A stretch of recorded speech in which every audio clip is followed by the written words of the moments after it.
It's episode 84 of the Improv London podcast. I'm your host, Stuart Moses, and this week's guest is Johnny Briers.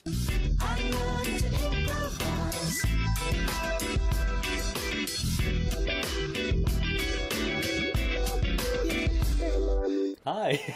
Hey, hello, how are you? I'm great. I'm so excited to be here. I'm very excited to have you here. Thanks for having me. I'd like to start by asking you about the confusing nature of your name. Okay. What's Yes. your name? So my name is Johnny. Well, actually, that's a lie straight away. It's Jonathan Briers. Peter is my middle name.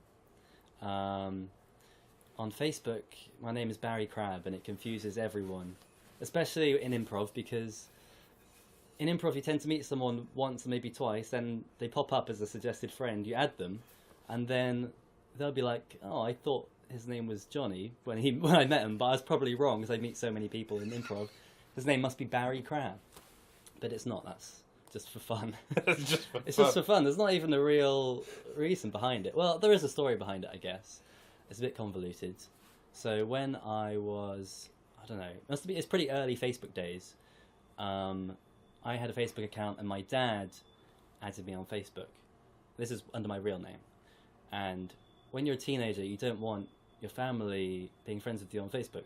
So I told him, just basically because I was posting statuses with swear words and probably dick jokes and stuff. So I told him that I didn't use Facebook anymore. I don't use that account. And then secretly made a new account called Margaret Crab.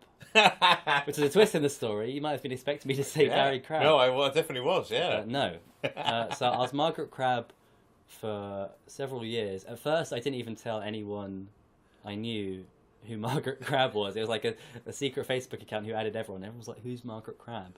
And then eventually I had to come out and be like, "Haha, it's me." I don't know why I did that. I was probably like 14, 15, so you do stupid things at that age just for fun. That is true. It's interesting you chose a female pseudonym. Yeah, I never really thought about that. Maybe that says something deep down about me, I don't know. Anyway, years later, I tried to log in. Normally, I'm just logged in on Facebook. It logged me out. I tried to log back in, and it said, "Margaret Crab has been suspended for suspicious activity." Ooh. I don't know if that means they somehow found out that I'm not Margaret Crab.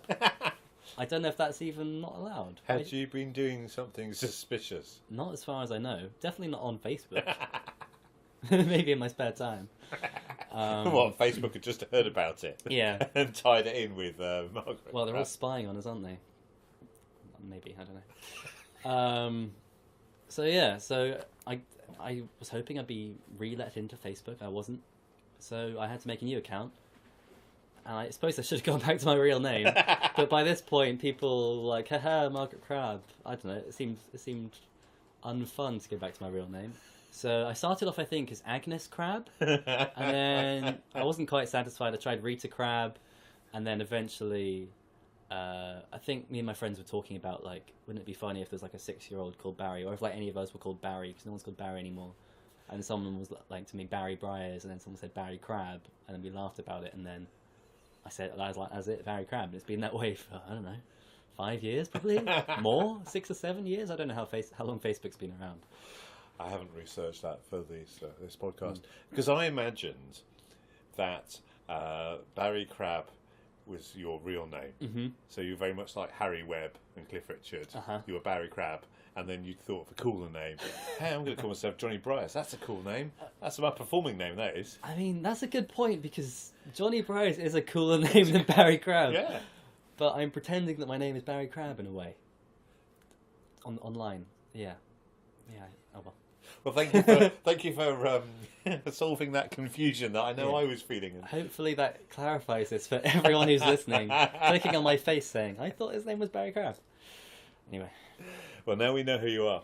So, one of the things that you are in at the moment, and that I particularly enjoy, is the Duty Booty Show. Yes. Tell me about that, starting with the name. Okay. Yes, this is another name I have. Confusing things more. I think when I got a new phone, I got WhatsApp. I downloaded WhatsApp again on the new phone, and it made me put in my name. And for some reason, whatever mood I was in, I didn't put in my real name.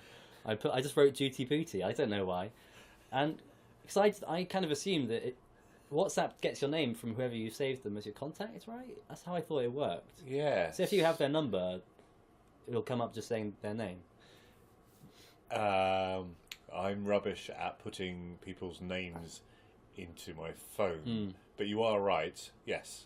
Once I put them in, then their actual names appear. Yeah. Right, so I kind of thought this was just for my eyes only, which in hindsight wasn't that smart. But of course, someone then said "Hi, Duty Booty" or whatever it was, and you thought, Well, yeah, I found the name really funny as soon as I came up with it. Honestly, although when I say it out loud, people don't know how to spell it. They think I'm saying the word duty, like Duty, but yes. I spell it Jooty. That thought hadn't occurred to me until I just said it, and I'm like, oh, I'm saying it the way you spell it, but maybe I'm saying it in the way that the other way with Guty. Yeah. Yes. I don't know. Where was I? Oh, yes. So then I was on a night out, and I checked Facebook when I got home, and I was quite drunk. Not that drunk, but drunk enough. And Steve Rowe, who we all know as the Hoopla guy, King Steve Rowe. I don't know why I said that, but he's pretty kingly. He's the king. He had posted, "We have Launchpad show next week. Does anyone want a slot?" And I said yes, thinking, oh, I will message someone I'm not in a group with and do a 2-prov with them, because I like doing 2-prov and never really do it. It's in the back of my mind, but I'm not thinking about it that much. I don't get a message back from Steve straight away, so I'm like, it's probably slot's been taken by someone else or whatever. And then the day before, he's like, "You've got the slot." I'm like, I haven't planned anything. And I was messaging Ramshackle, which is my group we'll get to later, I'm sure, saying, I think I'm going to do a solo thing, because I guess I could just ask one of them, but for some reason part of me was like, do a solo improv show. And I only realised this like 2 days ago. Audrey Davenport from Ramshackle said, your stage name has to be Duty Booty. And I really liked that for some reason. And I was like, I don't know exactly where the idea came from, but the Duty Booty show was then born. And so the day before the show, I was at work, not doing much work, just stressing out and thinking, what the hell is going to be the format of my show? So had you done any solo improv before? No. But I'd seen quite a lot of other people do it. Yeah. So for me, solo improv is cool, but it can be a bit slow sometimes because people have to jump around playing different characters. And it can go on a bit too long, I think. It loses some of the energy. Some people do it really, really well, though. Joelle, player one. I'm nodding. Sorry, I'm nodding. I forgot. It's a while since I've done any of these, and I've entirely forgotten that nodding doesn't work. It works in the room. In the room, it's pretty good. But yes, yeah. He's very good. Also, Nick Oram and the Playmobil Players is just magical to me. Yeah, but I wanted to make sure it wasn't going to be too boring, and also I needed to make sure that if it was going really badly, I could jump into doing something different. So I split the show into 3. I should say it. So the Duty Booty show, it's like a chat show, an improvised chat show with just me. So I come on stage to this cheesy music that I stole off YouTube, which I don't know if can someone sue you for playing a song live? They can't do that. No, they can't. And I'm a music lawyer, so that's binding. Oh, really? Oh, fantastic. Well, don't say any more, because I'm counting that as legally binding, so I can sue you if I get sued. Oh, it's so confusing. I imagine it's all right. Yeah, probably. Also, not enough people are coming to my shows that I should feel it's really an issue. Any danger. So yeah, I play this character called Duty Booty, who is basically me. I'm not that good at characters or voices, so my voice is like, "Hello, my name is Duty Booty," and that's about as much to a different voice as it gets from mine. And yeah, it's basically a chat show where I'm the only guy. So then I get some suggestions of a character I could play from the audience. So I get the name of the character, why they're famous or why they'd be on a chat show, and just another random piece of information about them. So the first time I forget their name, but it's probably something like Zachariah Bibbs, and they were an author, which is good. That's a good suggestion because I can do a lot with it. Yeah, it's quite broad. And the other random piece of information was that they jumped out of a plane without a parachute and survived. Right. Which was something I had to explain and try and talk my way out of, which, if I remember correctly, I did not really do. I think the end of the story with that. So yeah, then I play that character and jump between the two seats and interview that character. And as I said, I'm not that good at characters, which I found out while doing it, and it's especially hard changing between voices. Trying to do something physical while sitting makes it trickier. But luckily you can get quite a lot of laughs by just slowly walking between the two chairs and answering a question by just saying yes and walking back. So I believe that one, after interviewing myself, I found out that character had jumped out of the plane, landed in the water and got eaten by a shark, blacked out, and then when they woke up they were fine. So that was not really a good explanation of that. But that's okay, because that bit's only a few minutes. As soon as I find myself stuck, I go, "Thank you, Zachariah Bibbs," and I go to the next bit of the show where I interview someone from the audience. And I always try and pick someone who doesn't break eye contact when I look at them. Right. So I say my next guest is an audience famous for being an audience member, and I don't like picking on people too much. No. Because I know before I did improv, I'd hate that so much. That was like my biggest fear. Yeah. So luckily most people who come to these shows are improvisers, so they want to get on stage anyway. But yeah, if someone looks away, I'm like, I don't want to bully them into coming on stage. I think that's a really good tip, actually, because you only want people who want to be part of the show. There's no fun. I don't think there's any fun, hassling somebody and then, get someone that wants to play. Yeah. This is by far my favourite bit of the show. And it's the least improv-y bit of the show in a way, because I'm just talking to someone. I'm still playing the Duty Booty, who's a bit of a character, and he basically asks stupid questions. And sort of, I've been trying to explain this to people when I describe the show, and I haven't really figured out a way of saying it doesn't make me sound mean. But I'm trying to make fun of them by asking nonsensical stuff, I think is basically it. The example that I've got, which I keep saying, which got a laugh at the time, but when I tell people, they don't seem to find it funny. But I'll say it anyway, because I don't have a better one. Was it was the Parentheticals Night Bracket Racket, and I brought up a guy who said he was Canadian, and I said, "Are you really Canadian?" And he said, "Yes," and I said, "Why?" Which, thanks for laughing. You had to, because I said people don't know. I think that's really funny.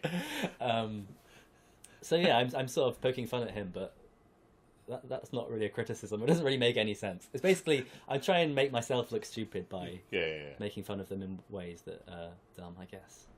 Yeah. But it's my favourite bit of the show, because often I bring someone up and I ask them one question, and it's usually, because I don't know anything about them, so it's usually just like something related to what character I was playing. So, for example, giving a lot of examples, I did a show on New Year's, and the character I played was a jelly detective who solved jelly-related murders. And I should say, it's just audience suggestions. Yeah, it wasn't just, I just really want to play my jelly detective character. Finally, now's the chance. I mean, to be fair, a jelly detective character could be really good. I will say I did not play it well. Oh no! I'm very self-critical, but I say that because no one was really laughing, and I knew I wasn't doing it very well, and I was sort of stumbling around my words, and I cut it pretty short. I only had a 10-minute set. Usually I do 15, so I cut it short. But when I brought the guy up from the audience, who I later found out was an improv teacher, I said, "Do you like jelly?" That's my opening question, because I don't know what to ask him. And what I found happens all the time is they'll just say something gold. That's just gold. It gives me so much to work with. Which is, he said yes, and when I was a kid, I put biscuits in the jelly. I'm the only person who does that. I submerged biscuits into the jelly and then ate it. I was just losing my mind. Like, what? That's crazy. No one does that. And the whole interview was pretty much about that. In fact, yeah. So the last I'm just explaining things that I think I did that were funny, which is kind of embarrassing. But no, it's perfect. That's exactly what people listening to this podcast want to hear. I hope so.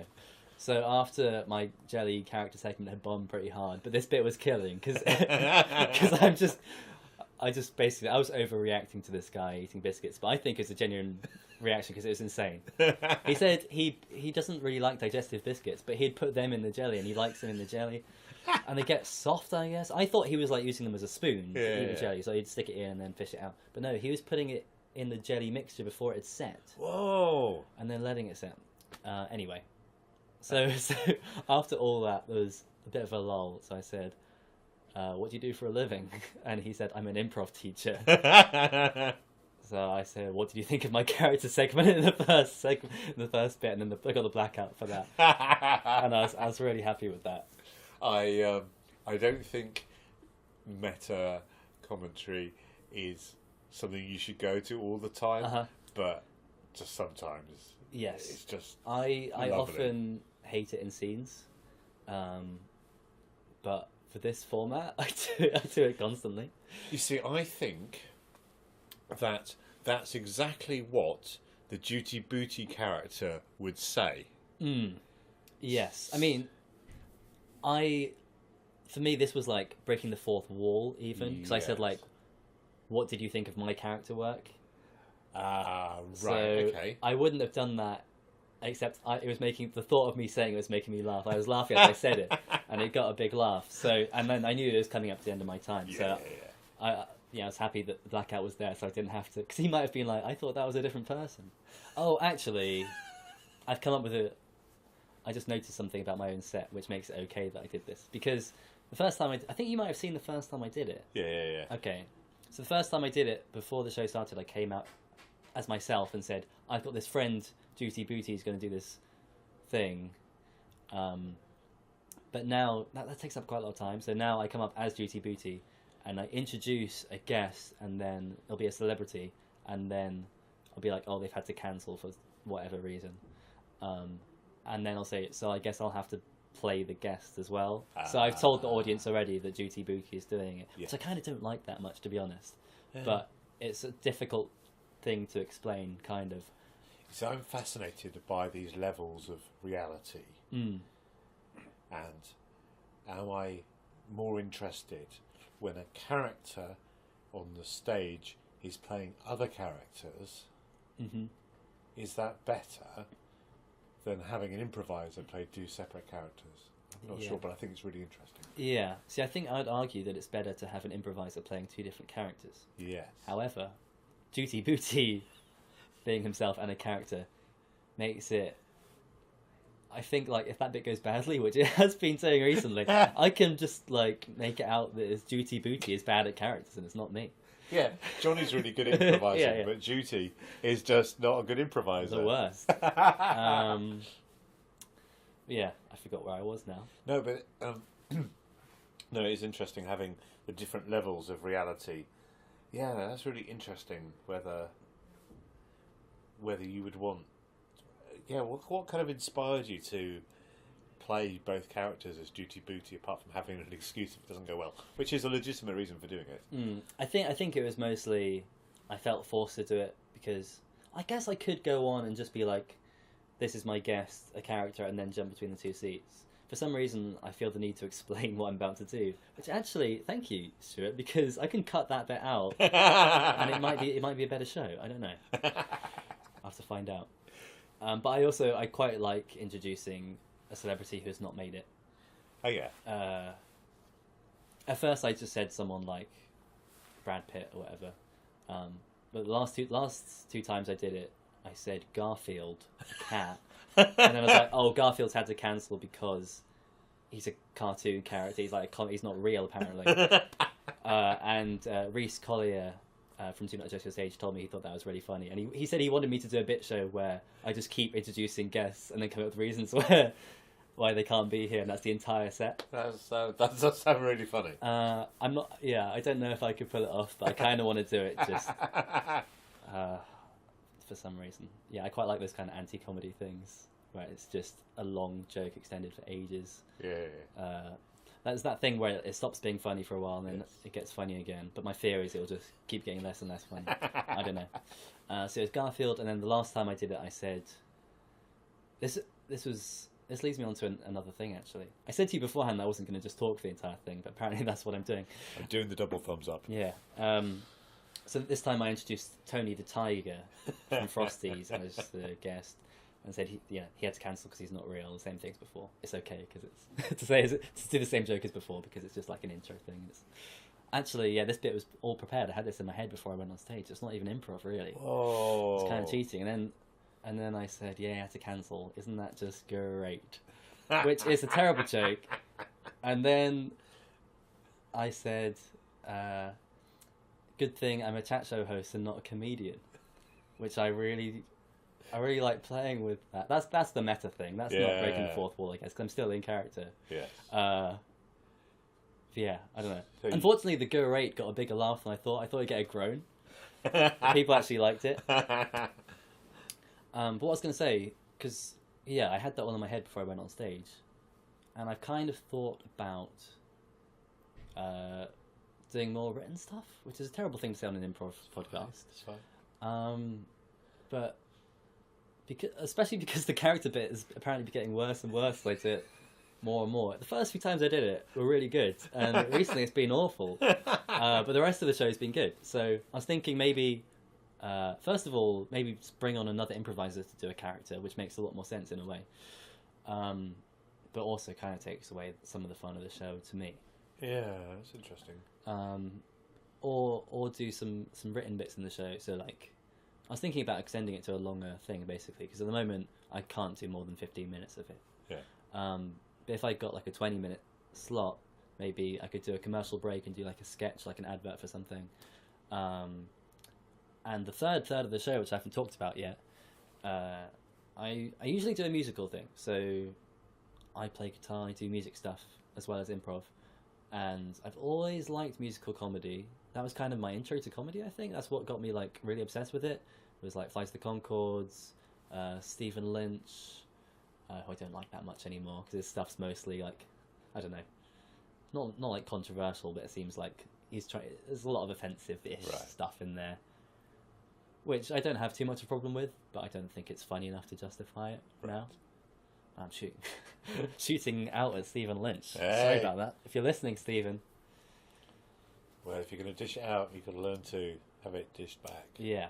Well, I'll dish it back to myself first by saying, actually, I might start not doing the musical improv bit at the end because that bit is pretty hit and miss. I did a couple of really good ones, I thought, and then a couple where I was just grasping for straws. But my favourite one, I was grasping for straws. I got the suggestion for the song. So I say I'll sing a song about whatever you want, and someone said Doritos. So I was singing a song about Doritos, and I probably had like a rhyme where I said, I love Doritos, I've given them all the love I gave, I really love that chili heat wave, or something like that. So I've thought of like one specific of Doritos and come up with a rhyme of it, which got an okay laugh, and then I was just sort of saying, what the hell do I say next? So I started, I think the guy's name was Dave at the back, I was singing about Dave, and then I think the end of a line was like then, the word then, and then so I said, Dave loves his friend Ben, which was just because Ben rhymed with them. I didn't know what else to say. The thing with musical improv is you can't pause really for very long. You have to say something. So I said that, and it turned out he was sitting next to his friend Ben. So those two went nuts, and that saved me. That was the end of my set. And otherwise, I would have kept going until I got a laugh, which could have been ages. I don't know. Hopefully I didn't go off track there. I think the improv gods were smiling on you that evening. Yes, God, I needed just that. Drop this one in here. Oh, and there's another thing actually part of that. So, in the interview segment, I was trying out playing like a game show thing with the guy from the audience, and I did like a lie detector thing. I meant to bring a silly hat or something to put on his head to be the lie detector gear, but I forgot that, so I just handed him my keys and said, "This is the lie detector, but just hold it in your hand," which was kind of weird. We did that bit, and then during the song, he was sitting in the front row. I realised he still had my keys. So then I ended it with like, Martin, give me back my keys. And that got a big laugh. I snapped the keys out of his hand and I was done. I literally didn't realise it until that moment. Yeah, I'm really concerned now that this show is just me going, I did this funny thing. I think I did this thing. I think it's really interesting. I'll shit on myself some more in the next segments. No, honestly. Oh, am I allowed to swear on this? Yes. Oh, great. Apart from the fact that people ask you if they can swear on podcasts. If they can swear on podcasts is a thing. It's fine. No, but I think it's fine because it's interesting to talk about the times when it went well. I mean, we all spend lots of times going, oh, that show was terrible. Yeah. And then you analyse that in detail. You realise you're a bad improviser. You're a bad person. You're going to get chucked out of the improv scene. No one's going to ever speak to you again. Mm-hmm. Weirdly enough, that never seems to actually materialise. But anyway, but then you'll have a great show, and you go, oh, that was. But we don't talk about the great shows in as much detail, and I don't know why that is. Yeah, I think I don't know who I heard say this, but someone said describing an improv scene is like describing a dream. Yeah, you can't really put across why it was funny, or because a lot of improv scenes are crazy. a lot of the best improv scenes are completely crazy, and they just don't sound that funny when you explain them to someone. So maybe that's part of why it's difficult, because you'll be saying, "Oh, I did this great scene," and people will be like, "Okay, it sounds fine." Like they won't really get it, I think. But if it's so difficult to explain why a scene went well, is it not similarly difficult to explain why a scene went badly? Maybe you're right. But I think when a scene's gone badly, you can usually be like, and then I made this bad joke, and I know it's bad because no one laughed. But I guess you could say that. I made this good joke, and I know it's good because everyone laughed. So I guess that doesn't answer your question. It's a big question. I don't know. Come back to that one. Okay. Do you ever record yourself? No, but I want to, because people keep asking me to see like friends who live outside of London, or just people who haven't been able to make it to a show will ask me to see a video, and I don't have one. Fair enough. I kind of want to, though. I kind of want to film a GTBT show, yeah. I mean, I hadn't even think about filming it to share with other people. I was just thinking about that, analysis tool. Right, yeah. I think I would have a hard time watching myself. You might realise that you're really good. Yeah, actually, the first ever long-form show I did, it was like the Hoopla long-form course show, which arguably is still to date my best show, I think, was filmed. But I've never seen the footage. It's filmed by, I won't say who it was, actually, but it's filmed by someone who I did a previous course with, and she was always a stressed out person who had a lot on her plate. I think she was doing like some sort of film course or degree or something, so she had equipment, and she might have even been filming it for part of a project. But I felt bad. I asked her once, could I have the video? Yeah. And she was like, I'm really busy with this. I never, because she always seemed quite stressed out, I never wanted to bother her and ask her again. But I would like to see it, and I hope it's still out there somewhere. Maybe it'll turn up. Yeah. I find the showcases are always a bit difficult to judge, really, because it's a super supportive audience that are really up for it. And everybody that's performing is kind of really surprising themselves that they can actually do it. So yes, it seems like those shows are amazing, and they sort of are, but it's not something that you can really sustain. Yeah, and that's partly why I want to see the video, to be like, was I actually really good, or was I just doing okay stuff that got a big reaction because it's just that great atmosphere thing. And it's a full room. That happens a lot in these course shows. Everyone invites their family and friends. I think someone brought like 10 people from work or something, which is a lot of the Miller. And also people's friends and family haven't got tired of going to watch them see improv at that point. Yeah. So part of me, I kind of, I don't know. I don't know if that was a good show or a bad show. But I want to see it because I want to be like, wow, that was a great show. And also I want to see it to be like, I have improved a lot. Yeah. Which I don't know if I can do both at once. Right. Okay. But I also don't want to watch that show and be like, wow, those great memories I have, I wasn't actually that good. Even though I know I've improved since then or whatever. This is a difficult thing for me to explain. But yeah, I think I'd be disappointed if I'm not as good, if it doesn't seem as magical as I remember. Right. Because that remains probably like one of my favourite shows ever. Yeah. I don't think it will be as magical as you remember it to be. I think you're probably right. I'm sure it was very good, but watching it now... Also, watching a recorded improv is never that good, is it? Weird, isn't it? Yeah. If I'm there, and I find this with audio recording and video recording of improv, if I'm there seeing it created, I'm enjoying it. But watching it back afterwards, for some reason, I don't know. Yeah, I have watched a lot of the UCB sets on YouTube. Yeah. And that's kind of the improv that's an improv style I really love, and it's especially what I wanted to do when I was first starting. I was like, this is it. This is all I want to do. So some of those I've lost my mind to. Yeah. But even then, I wasn't laughing out loud that much compared to if I was actually at a show. Yeah. It's just a different experience, I suppose. Yeah. So are you a fan of chat shows in general? Not hugely. Not ones on TV. I listen to a lot of podcasts. Yes, especially Comedy Bang Bang. Are you familiar with it? Yeah. I'm a huge fan of that. I was listening to it on the way here, in fact. Well, that's hurtful. Well, because it wasn't... Should we listen to my podcast on the way here? This is the only podcast anyone can listen to. Well, no, I'm not saying that, but if you're going to be on my podcast, you should listen to it on the way here. Okay. And indeed on the way home. Well, have you ever listened to my podcast? Well, funny you should mention that. Yes, well played, sir. Well played. Tell me about your podcast. So we go back to the chat show thing first? Okay, for a bit. Because Comedy Bang Bang is basically what got me into improv, actually. Even though it's all improvised, but it's a bit of a different thing, because there's a lot of questions in it, because it's an interview thing. If you don't know what the show is, it's Scott Aukerman is the host, and he interviews comedians who are playing characters. That's basically the gist of it. Plus, you get some big celeb guests on sometimes. I love character stuff. And as I was saying before, I'm not that good at it, but it's so fun to do and to listen to.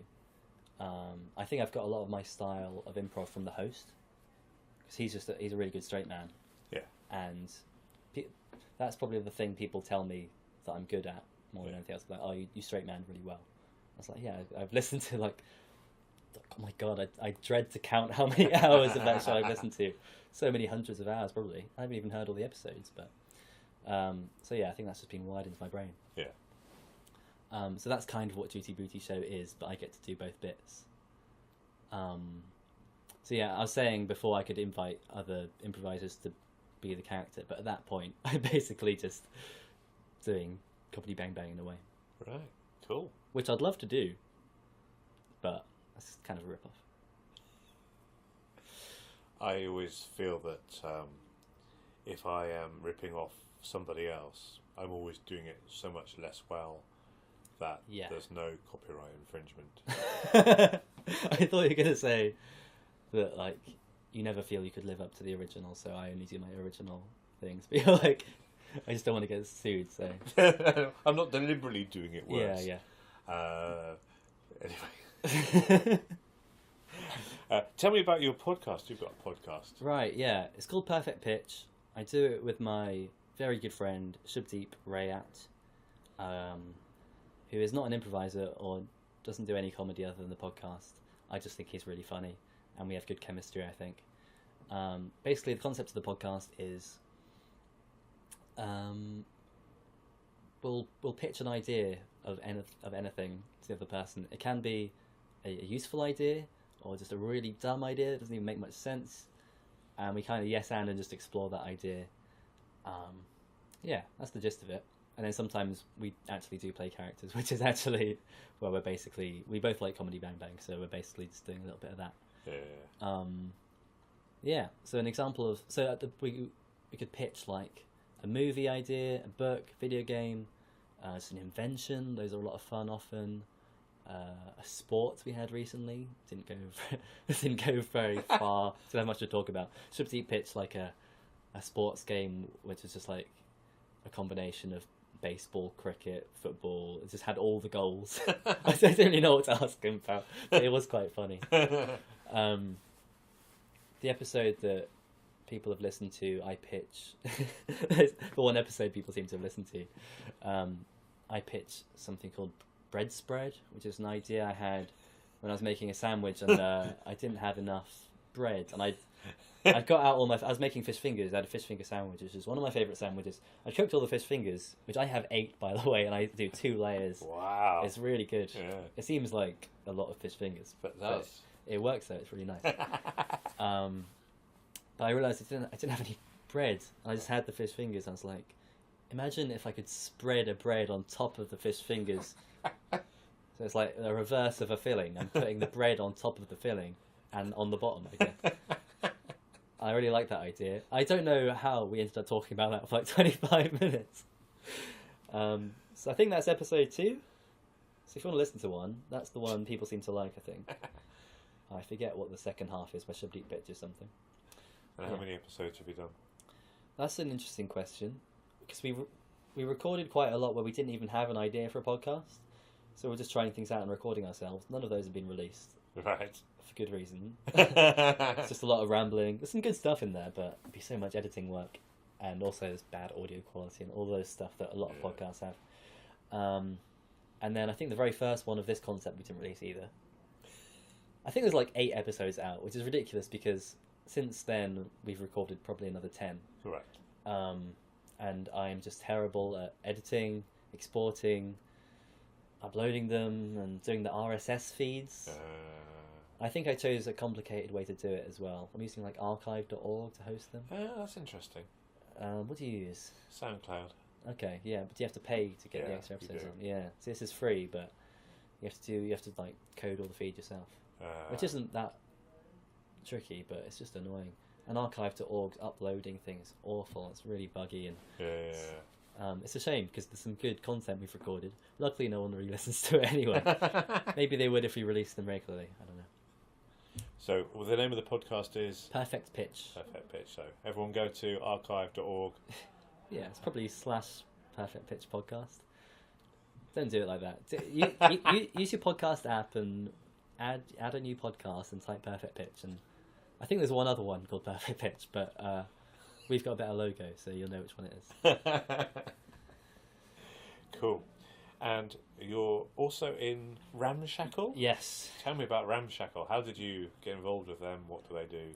So I go to Duck Duck Goose most Mondays. I love it there.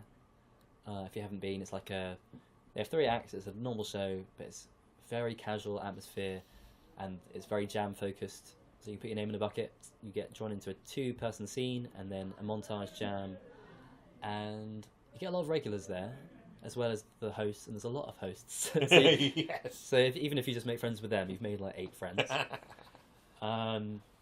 Yeah, and there's a real little community going on there. So basically, one day at Duck Duck Goose, Jamie Gregory, I always forget his second name, but I got it right.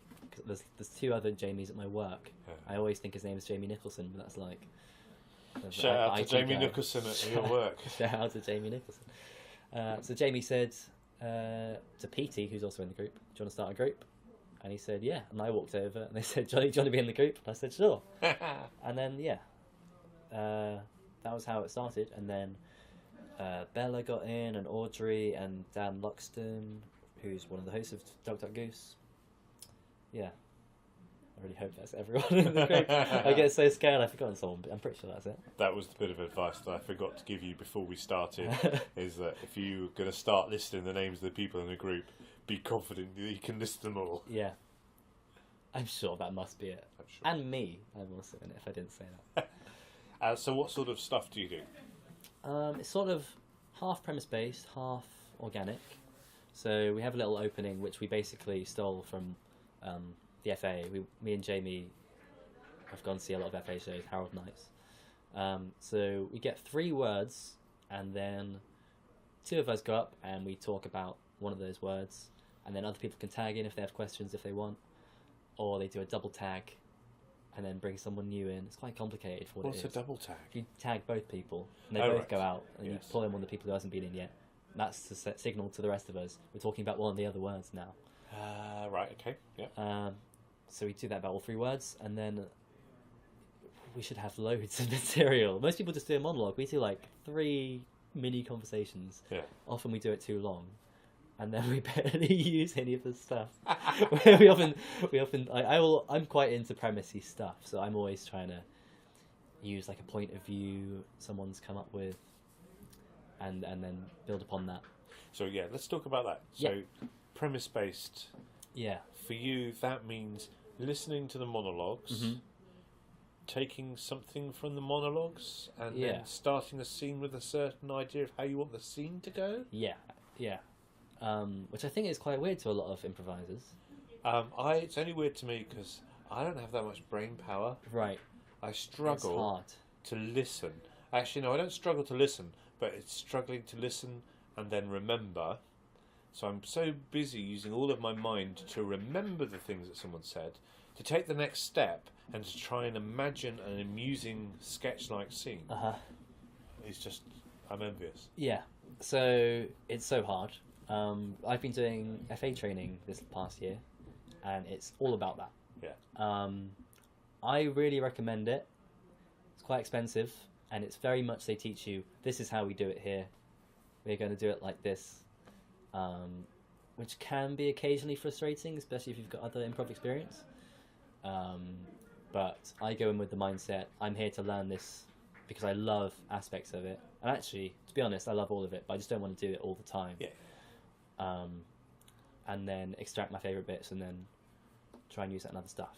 But yeah, the FA by far has been teaching me very practical things about this is exactly how to do it and the mind process you need to have to figure out how to do it, and it works.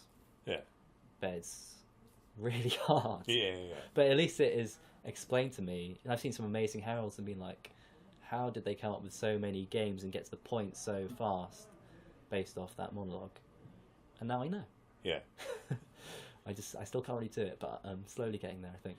It is interesting when you do some training and it's not necessarily rocket science, but it's just little techniques.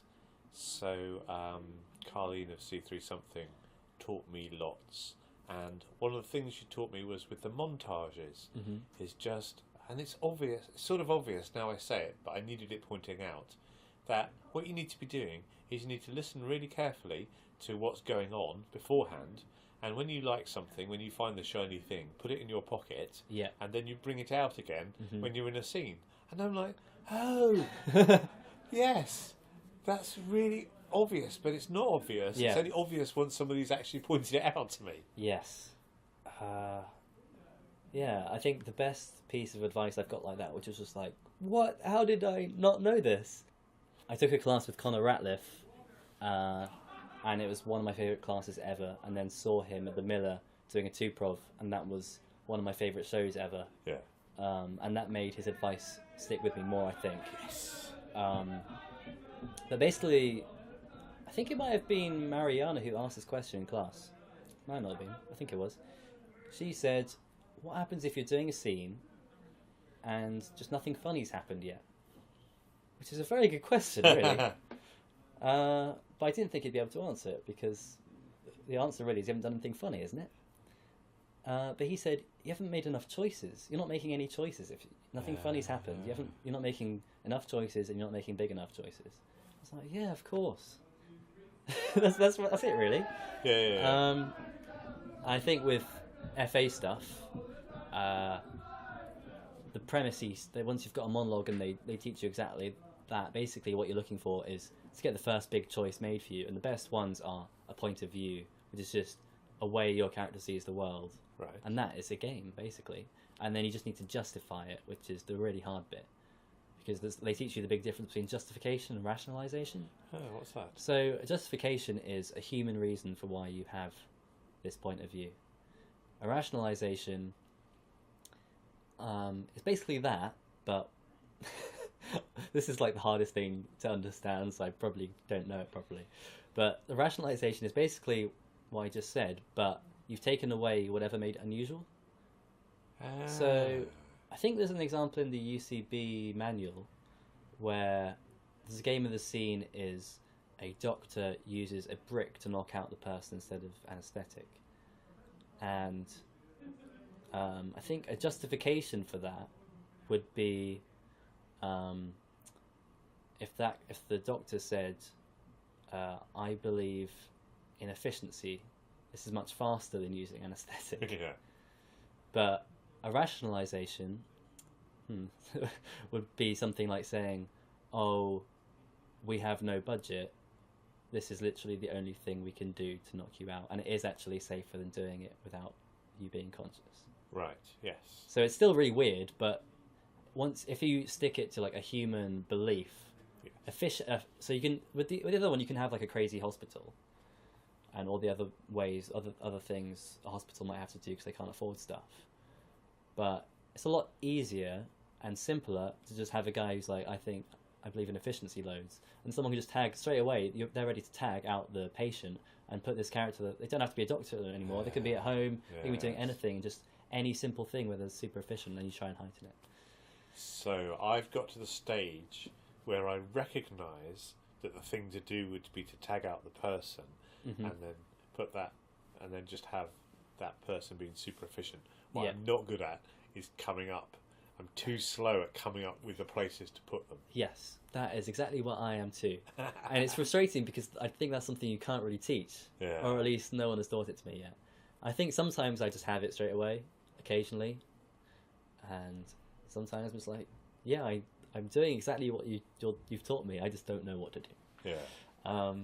I don't know if that's where it comes down to the difference between being a good improviser and being funny, or if that is a skill you can learn. Because some people say like you can become a really, really good improviser, but you can't become like an all-time great unless you're also a hilarious person. Like you have to have that extra something. I'm not sure how much I agree with that. From your face, you seem very skeptical too. I like to believe that. Oh, yeah, I don't know. I like to believe that the more you practice at something, the better you can get. Yeah. And I don't like to think that there are certain people who've just got the mysterious X factor which makes them brilliant. Partly because I'm worried that I don't have that X factor. And if I believe in the X factor, then I will be unable to get to that height. Mm-hmm. Whereas the way I like to approach the world is that if I do something, if I practice it, I will get better at it. Yeah. Yeah, I completely agree with you. Yeah. Brilliant. Wait. I want to say something else, I think. I completely agree with you, but also, like, I don't think I could be the best improviser in the world. I don't think I could be in the top 10 best improvisers in the world. No? Because I don't think I'm as funny as those 10 people. I don't know who those people are.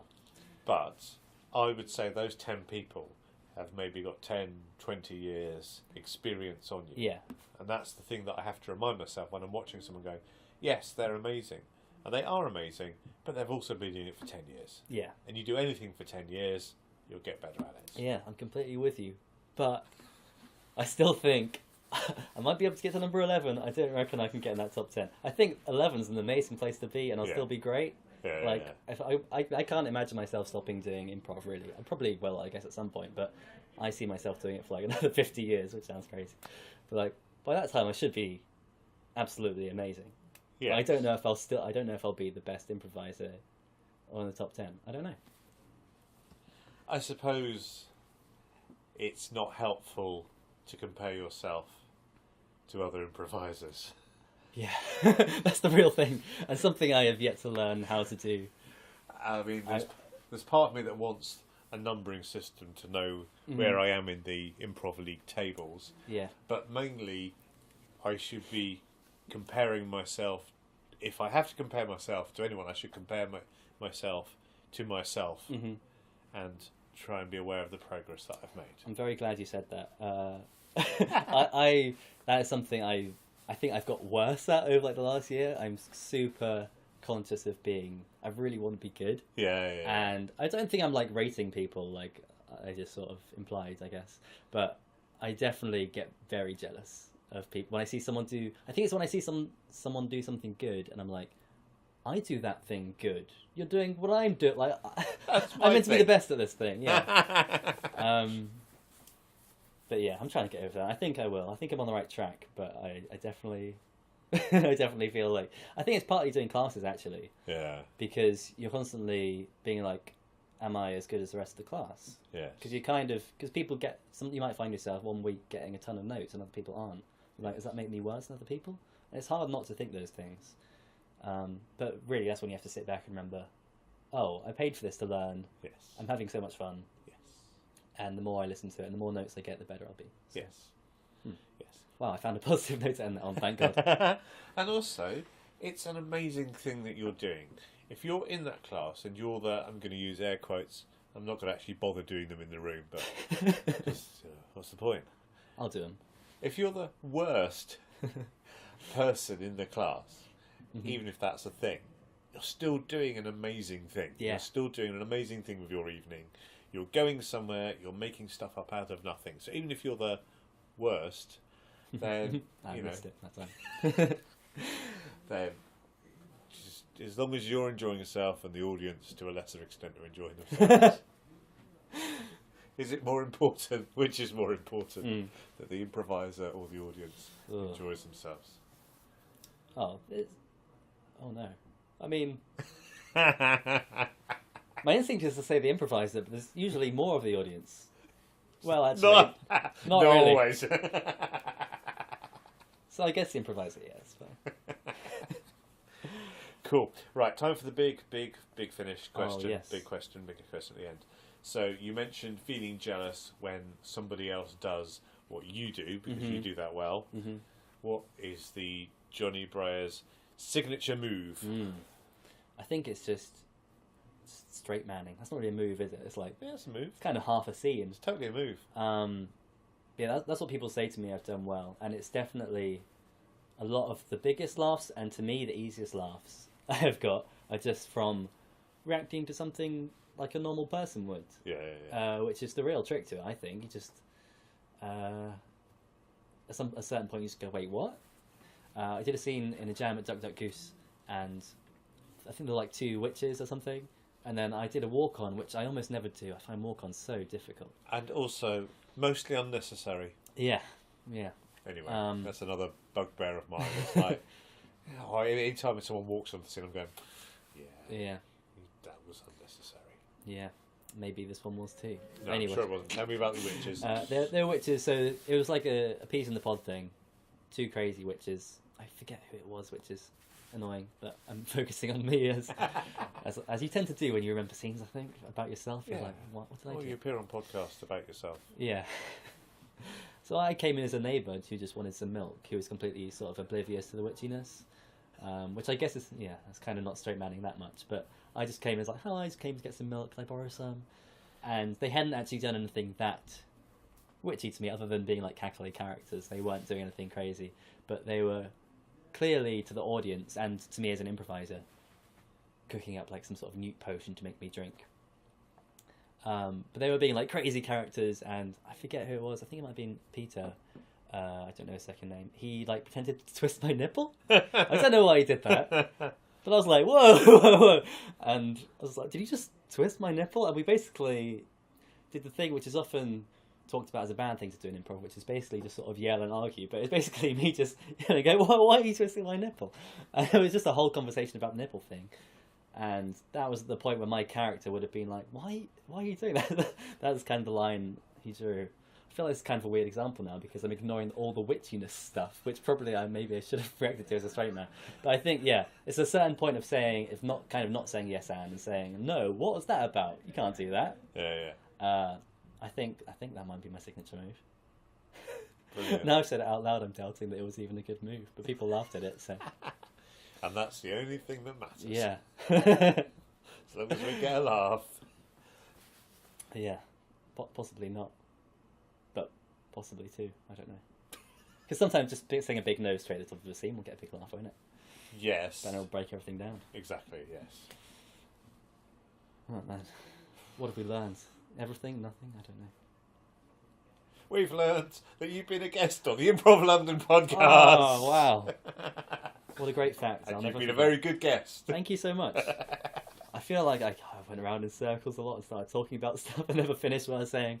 But hopefully it's intelligible and hopefully entertaining, I guess. Yes. Hooray. Hooray. Goodbye. Bye. I made this. That's improv!